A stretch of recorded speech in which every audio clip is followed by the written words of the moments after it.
हाल ही में मोदी ने कतर के अमीर जो शेख तमीम बिन हमद अल थानी का स्वागत किया खुद एयरपोर्ट पर जाकर। यहां पर वो प्रोटोकॉल को तोड़ते हुए नजर आए और जिस गर्मजोशी से वो मिले, ये कदम दर्शाता है कि भारत के साथ खाड़ी देशों के रिश्ते कितने अहम हो चुके हैं।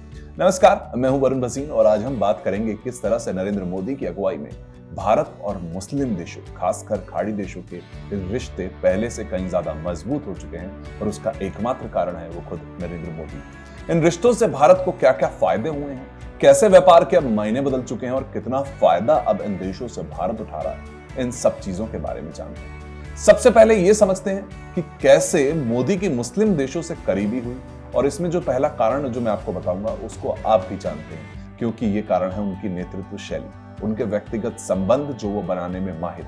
ट्रंप भी इस बात को दोहरा चुके हैं। कुछ तो अलग है नरेंद्र मोदी की पर्सनैलिटी में, ऐसा उन्होंने कहा था। देखिए, मोदी की मजबूत और व्यवहारिक राजनीति को खाड़ी देशों के जो शासक हैं वो बेहद हमेशा से पसंद करते हैं। खासकर सऊदी अरब के जो क्राउन प्रिंस मोहम्मद बिन सलमान हैं और यूएई के शासक इस वक्त मोहम्मद बिन जायद के साथ उनके अच्छे व्यक्तिगत संबंध हैं। 2019 में सऊदी प्रिंस MBS यानी कि आप जो मोहम्मद बिन सलमान ने मोदी को बड़ा भाई कहा था, जो रिश्तों की गहराई को दिखाता है। मोदी के स्वागत के लिए खाड़ी देशों में कई बार प्रोटोकॉल तोड़ा गया है नरेंद्र मोदी के लिए, जो भारत के बढ़ते प्रभाव को दिखाता है। अब आर्थिक विकास की भी बात कर लेता हूं, यानी व्यापार और निवेश की बात। तो आंकड़ों से समझाऊं आपको, तो पिछले कुछ वर्षों में भारत और खाड़ी देशों यानी मुसलमान देशों के बीच में व्यापार में जबरदस्त वृद्धि हुई। जनवरी 2025 में भारत का व्यापार घाटा $22.99 बिलियन रहा, जबकि निर्यात $36.43 बिलियन रहा। खास बात क्या थी? वो ये थी कि भारत का निर्यात खाड़ी देशों में बढ़ता जा रहा है, जिसमें इलेक्ट्रॉनिक्स, दवाइयां और चावल प्रमुख है। और ये सब नहीं, खाड़ी देशों ने भारत में अरबों डॉलर का निवेश कर दिया है। सऊदी अरब, यूएई, कुवैत जैसे देशों ने भारतीय इंफ्रास्ट्रक्चर, ऊर्जा और प्रौद्योगिकी क्षेत्रों में निवेश कर चुके हैं, जो भारत की अर्थव्यवस्था को और मजबूत कर रहे हैं। ऊर्जा सुरक्षा के मामले में भी खाड़ी देशों का योगदान बहुत महत्वपूर्ण है। भारत तेल और गैस का आयात कर रहा है उनसे, जिससे कि देश की ऊर्जा की जो जरूरतें हैं वो पूरी हो रही हैं और महंगाई पर काबू पाया जा रहा है। क्या आपको पता है, खाड़ी देशों में करीब 90 लाख भारतीय काम कर रहे हैं, 1 करोड़ के आसपास समझ लीजिए। और हर साल $80 बिलियन से ज्यादा जो पैसा है वो भारत में आता है। और इससे क्या होता है? इससे भारत के विदेशी मुद्रा भंडार में इजाफा होता है। अब देखिए, सुरक्षा में भी नरेंद्र मोदी ने जिस तरीके से जो क्लोजनेस अपनी बढ़ाई, पसंद करने लगे, वहां के लोग पसंद करने लगे। नरेंद्र मोदी की ऐसी पर्सनैलिटी थी जिसको एक वो टच मिल चुका था उन लोगों को, उन देशों को, उन मुसलमान देशों को, जो चाहते थे कि अब भारत के साथ हम काम करना चाहते। वरना भारत को 2014 से पहले एक नेगेटिव नजरिए से लिया जाता था, जिसको आकर नरेंद्र मोदी ने बदला।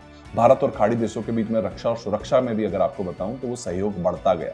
2019 में पुलवामा हमले के बाद सऊदी अरब और यूएई ने भारत का समर्थन तक किया था और बालाकोट एयर स्ट्राइक के फैसले पर विरोध नहीं किया, जो भारत के लिए एक बड़ा बदलाव था। और इसी के साथ साथ सांस्कृतिक मोर्चे पर भी भारत और खाड़ी देशों के बीच संबंध इतने मजबूत हो चुके हैं कि यहां पर अब बहुत से ऐसी जो इवेंट्स है वो हमने होते देखे। और उसके बाद जो सबसे बड़ा इवेंट जो पिछले साल था, वो यूएई ने भारत में पहला हिंदू मंदिर बनाने की अनुमति दी। उसके बाद जो दोनों देशों के जो बीच के जो गहरे रिश्ते हैं वो नजर आने भी लगे थे, क्योंकि हिंदू मंदिर का आना ऐसी जगहों पर जिस तरीके से वहां पर गए, वो पूरा भव्य मंदिर तैयार किया गया, वो अपने आप में एक बड़ी बात है। तो जैसा कि हम देख सकते हैं, प्रधानमंत्री मोदी की कूटनीति के चलते और उनके पर्सनैलिटी के चलते भारत और खाड़ी देशों के, मुसलमान देशों से पहले से कई ज्यादा इस वक्त रिश्ते मजबूत हो चुके हैं। इन रिश्तों से भारत आर्थिक, सुरक्षा, सांस्कृतिक क्षेत्रों में बहुत से फायदा उठा रहा है। अब आपको क्या लगता है, भारत और खाड़ी देशों के बीच बढ़ते रिश्तों के बारे में आपको क्या इस वक्त नरेंद्र मोदी की जो झलक जो दूसरे देशों ने देखी वो नजर आती है? बड़ा कारण नरेंद्र मोदी है, क्योंकि जिस तरीके से उन्होंने अपने आप को आगे लेके गए, अपनी पर्सनैलिटी को दिखाया, उनका जो व्यक्तिगत जो संबंध बनाने का जो तरीका है वो बेहद अलग है।